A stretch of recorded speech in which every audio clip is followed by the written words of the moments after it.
ये देखिए दोस्तों, सारस दिख गया है आज भी। ये सारस क्रेन है, देखिए जो थोड़े बड़े साइज़ का है वो मेल है, उससे जो थोड़ा छोटा है वो फीमेल है। ये बैठा हुआ है मेरे ख्याल से, ज़मीन पे बैठी हुई है, तो ऐसा भी हो सकता है कि वो मेल हो। जब वो खड़े होंगे तब पता चलेगा एग्जैक्ट साइज़ क्या है। ये खड़ा है तो इसलिए बड़ा दिख रहा है।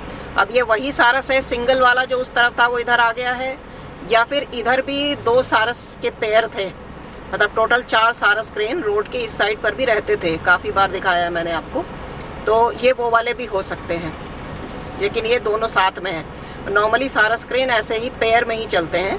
एक बार वो एक मेट बना लेते हैं तो वो मेट पूरी लाइफ उनके साथ रहता है, जब तक कि उनमें से कोई एक मर नहीं जाता। ये सारस का पेयर है। और इधर आप देखिए, यहाँ पे ग्रे हेरन भी है। ये जो उड़ रहे हैं ये बगुले हैं, मतलब कि ईग्रेट्स। ये ग्रे हेरन। और जो एक तरीका है आइडेंटिफिकेशन का जो मैं बता रही थी आपको, वो है कंजर्वेशन स्टेटस। अगर तो कोई पक्षी है जो कि बहुत ही ज़्यादा इंडेंजर्ड है, जैसे ग्रेट इंडियन बस्टर्ड है, और आप पर्टिकुलर उस जगह पर गए हैं जहाँ पर वो मिलता है, जैसलमेर गए हैं राजस्थान में, तो फिर वहाँ पे जो आपको बड़े साइज़ का करीब 1.5-2 मीटर ऊंचा पक्षी दिखता है, और जैसे सैंडी कलर की उसकी नेक दिखती है और विंग्स दिखते हैं, तो ग्रेट इंडियन बस्टर्ड ही होगा। इसी तरह से लेसर फ्लोरिकन है, ये भी एंडेंजर्ड होता है। तो उसके एरिया में, ग्रासलैंड में अगर आप गए हैं, वहाँ उछलता हुआ वो आपको दिखता है, तो वो लेसर फ्लोरिकन है। तो ये तो बड़ी खास बर्ड्स हैं, इनके कंजर्वेशन स्टेटस की वजह से, एंडेंजर्ड होने की वजह से इनका नाम है, पूरी दुनिया भर में मशहूर हैं, लोग इनको खास देखने आते हैं। तो ऐसा नहीं होगा, इनके आइडेंटिफिकेशन में आपकी कभी कोई गलती नहीं होगी। गलती उनमें होती है जो बर्ड्स ज़्यादा संख्या में है, कॉमनली दिखती हैं, या अगर कॉमनली आपके एरिया में नहीं भी दिखती हैं, आप किसी नई जगह पे गए हैं, वहाँ पर आपको दिख रही हैं, तो हो सकता है आपको ग्रेट बार्बेट दिख रही है और आपने ये समझ लिया कि वो ब्लू थ्रोटेड बार्बेट है, ठीक है। कॉपरस्मिथ बार्बेट को आपने ब्राउन हेडेड बार्बेट समझ लिया, ठीक है। ये गलतियाँ हो सकती हैं। अब इसी में देखिए, कॉपरस्मिथ बार्बेट की बात चली है, तो इसको कॉपरस्मिथ बार्बेट क्यों कहते हैं? क्योंकि जो इसकी कॉल होती है ना, कई बार मैंने आपको वीडियोस में बैकग्राउंड में सुनाया है, कॉपरस्मिथ बार्बेट की कॉल आ रही है। जैसे कॉपरस्मिथ मतलब कि जो कॉपर पे काम करता है, उसको हिंदी में ठठेरा बोलते हैं। कॉपर एक मेटल होता है, तो उस पर जो काम करता है आदमी, उसको ठठेरा बोलते हैं। कॉपर से यूटेंसिल बनाता है, बर्तन बनाता है, कुछ भी बनाता है। तो उसके जो हैमर होती है छोटी सी, जिससे वो बर्तन को शेप देता है, बर्तन को पीटता है, उसकी जो आवाज़ होती है, वैसी आवाज़ कॉपरस्मिथ बार्बेट की कॉल होती है। तो इसलिए उसका नाम कॉपरस्मिथ पड़ गया है, और बार्बेट की फैमिली का है, इसलिए बार्बेट कहते हैं। तो कॉपरस्मिथ बार्बेट देखिए एक ऐसा पक्षी है जिसका कि नाम उसके कॉल के अकॉर्डिंग रखा गया है, उसके कॉल पर बेस्ड है उसका नाम। ये देखिए दोस्तों, ये देखिए दोस्तों, ये पेजेंट टेल जकाना है, ये उड़ के इधर जा रहा है। ये पीछे आपको दिख रहा है पेजेंट टेल जकाना। ये देखिए, सफ़ेद कलर के का इसका नेक है और बेली है, ब्राउन कलर का जो बैक के फेदर्स हैं, और पूंछ इसकी पेजेंट की तरह निकली हुई होती है। इसको पेजेंट टेल जकाना कहते हैं। एक पेयर है और यहाँ पे घूम रहे हैं ये दोनों, मेटिंग पेयर होगा मोस्ट लाइकली। एक बार और मेटिंग मैंने दिखाई थी पेजेंट टेल जकाना की, बड़ी अच्छी रिकॉर्ड हुई थी वो, लेकिन वो इस जगह पे नहीं था, वो दूसरे साइड था, सांपला के पास में था। अभी आज यहाँ पर दूसरी बार दिखा है मुझे पेजेंट टेल जकाना, जबकि ये हैबिटेट इनका फेवरेबल है। ये मैं पिछले कई वीडियोस से बोल रही हूँ, लेकिन आज दिखा है बहुत दिनों बाद। ये देखिए, ये पेजेंट टेल जकाना जा रहा है। एक और पेयर भी है उस तरफ जो मैं बता रही थी, मेटिंग पेयर है। कोशिश करती हूँ अगर वो भी दिख जाता है तो। ये लोटस पॉन्ड देखिए यहाँ पर कितना सुंदर लग रहा है। कुछ बर्ड्स ऐसी होती हैं जिनको एज अ ग्रुप हम आइडेंटिफाई करते हैं, जैसे कि रैप्टर्स। रैप्टर मतलब शिकारी पक्षी, तो आप देख के आइडेंटिफाई तो कर लेंगे कि किसी तरह का रैप्टर है। कॉमनली उनको चील कहते हैं लोग, जो मतलब स्पीशीज़ नहीं आइडेंटिफाई कर पाते हैं, लेकिन उनको ये पता चल जाता है कि ये शिकारी पक्षी है, तो कहते हैं चील है। तो कौन सा चील है? ठीक है, चील है, बाज है। बाज मतलब हॉक, ठीक है। चील मतलब कोई काइट भी हो सकता है, ईगल भी हो सकता है, बहुत सारी स्पीशीज़ होती हैं रैप्टर्स की, ठीक है। तो अगर आप कहते हैं कि ये रैप्टर है, उसकी कुछ खास चीज़ें होती हैं, जैसे कि उसकी चोंच छोटी मुड़ी हुई और बड़ी पावरफुल चोंच होगी, ठीक है, आंखें बड़ी बड़ी होंगी, उसके जो टैलेंस है, जो उसके पैर हैं, उस पर बड़े मजबूत नाखून होंगे, पैर बड़े मजबूत होंगे, ठीक है। तो ये वाली चीज़ें हैं। तो इनमें डिफरेंट स्पीशीज़ को आइडेंटिफाई करने के भी तरीके हैं, लेकिन एज अ ग्रुप आप इसको आइडेंटिफाई पहले ही कर लेते हैं कि हाँ भाई ये शिकारी पक्षी है या रैप्टर है।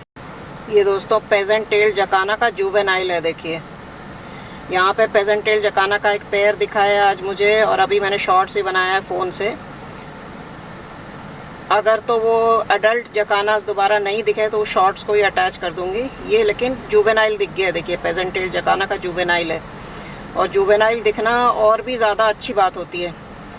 ये जगह तो फेवरेबल है ही, इनका हैबिटेट है, काफ़ी वीडियोस से मैं बता रही हूँ, लेकिन दिखे ये पहली बार है आज। तो ये पेजेंट टेल जकाना की पूरी फैमिली रह रही है यहाँ पर। देखिए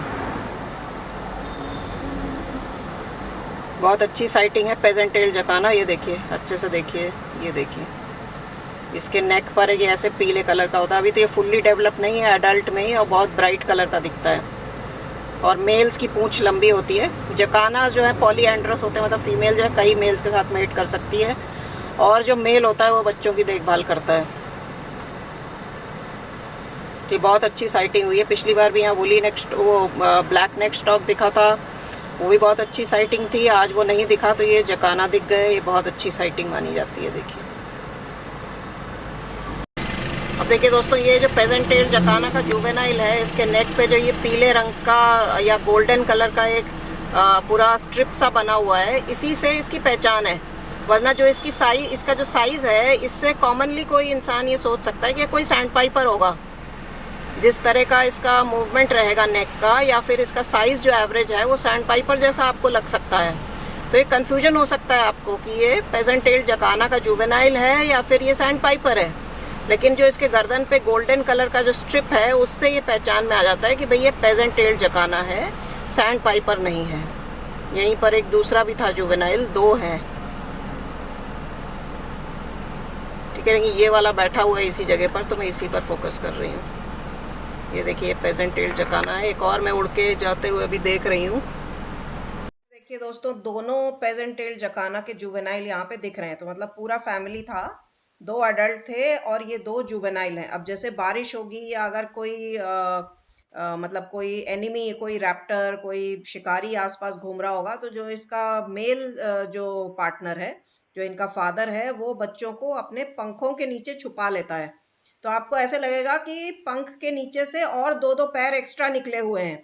ऐसी फोटोज पेजेंट टेल जकाना की लोगों ने पोस्ट करी हैं सोशल मीडिया पर। तो वो एक तरीका होता है इनका प्रोटेक्ट करने का अपने बच्चों को। दूसरी बात ये कि जो इनके पैर होते हैं पेजेंट टेल जकाना के, वो काफी लंबे और बड़े स्ट्रॉन्ग और पावरफुल होते हैं, क्योंकि ये दलदली मिट्टी में रहते हैं। जो दलदल होता है, वाटर लिली पॉन्ड है या वाटर हाइसिंथ का जो पॉन्ड होता है, उसमें दलदल जैसा ही पूरा अरेंजमेंट होता है। तो उसमें इनको सरवाइव करने के लिए वैसे पैर होना जरूरी है। तो जैसे रैप्टर्स के पंजे मजबूत होते हैं, छोटे पंजे होते हैं, शॉर्ट होते हैं, उस पर नाखून बड़े मजबूत होते हैं, इनके लंबे लंबे पंजे होते हैं। ये देखिए दोस्तों, लॉन्ग टेल श्राइक है। ये मैंने पहली बार देखा है इस रीजन में। हालांकि होंगे श्राइक्स तो यहाँ पे हो सकते हैं, क्योंकि थॉर्नी ट्रीज जहाँ के आसपास ही ये रहते हैं। मतलब थोड़ा ड्राई एटमॉस्फेयर जो होता है, रेगिस्तान वाला एटमॉस्फेयर, उसमें ही रहते हैं। और इनको बुचर बर्ड कहा जाता है। इस पर एक छोटा वीडियो है मेरे चैनल पे, लिंक यहाँ भी अटैच कर दूंगी। बुचर बर्ड इसीलिए कहते हैं कि जो भी शिकार पकड़ते हैं, लिजर्ड हो गए या छोटे मैमल्स हो गए, दूसरे बर्ड्स को भी खाते हैं, तो ये उसको ले जाके ऐसे ही किसी पेड़ के कांटों के ऊपर लटका देते हैं। जैसे बुचर अपने दुकान में लटका के रखता है मरे हुए जानवरों को, वैसे ही ये भी करता है, इसलिए इसको बुचर बर्ड कहते हैं। यहाँ पर देखिए आपको ये छोटे छोटे पक्षी उड़ते हुए दिख रहे हैं ना, ये स्वॉलो हैं या मार्टिन होंगे। तो ये मिट्टी के ढेर में आके बार बार इसमें ये, क्योंकि इसमें कोटर भी बनाते हैं ना। हालांकि ये मिट्टी तो अभी यहाँ पे कुछ काम चल रहा है इसलिए इकट्ठा है, परमानेंट नहीं है ये। तो इतना तो इन्हें भी पता है ये इसमें नहीं बनाएंगे, लेकिन फिर ये मड बाथ भी लेते हैं। तो अभी इसके अंदर ये खेल रहे थे कुछ। यहाँ पर आज भी सैंड पाइपर नहीं दिख रहे हैं, बस एक लिटिल ईग्रेट दिख रहा था अभी। तो आज के वीडियो में मैंने काफ़ी इन्फॉर्मेशन आपसे शेयर की है बर्ड्स के आइडेंटिफिकेशन के बारे में। उम्मीद है आपको पसंद आएगा। और इसको फॉलो करके आप ज़्यादा आसानी से बर्डिंग कर पाएंगे, एक सिस्टमेटिक तरीके से बर्डिंग कर पाएंगे। अगर आपको मेरे वीडियोस पसंद आते हैं तो प्लीज़ चैनल को सब्सक्राइब कर लीजिए और वीडियोस को लाइक और शेयर करते रहिए, उन पे कमेंट करते रहिए, मुझे बताते रहिए कि आपको और किस तरह के वीडियोस देखना पसंद है। तो अब मुलाकात होगी आप लोगों से अगले व्लॉग में।